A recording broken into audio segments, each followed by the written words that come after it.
I struggled a bit. It was a very short interview. I wasn't too conversational, but I feel like now, I've watched a couple of the FutureDoc videos. Yes, I suppose FutureDoc is, I suppose it's more of a process, I find. There's obviously the tuition side, but then there's also the sort of tailored videos to different topics. For me, like a big one that I actually really found helpful was, I think Dr. Ryan did one on medical ethics. It's about an hour and a half.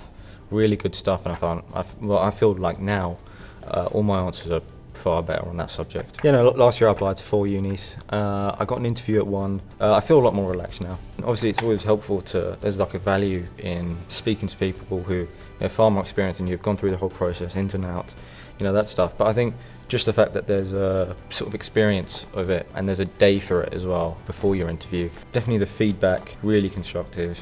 Definitely feel like my answers are going to be better, hopefully, in the future. Did the ethics talk. That was really good. Really just structuring your answer. Can't go wrong with it. And then had the panel interviews. Again, another really good experience. A bit different to the MMIs, but I think it's good practice in just having that conversation with people who want to ask you those types of questions, because you can't really do that at home, right? You can't do that over YouTube. So no, it was a really great experience.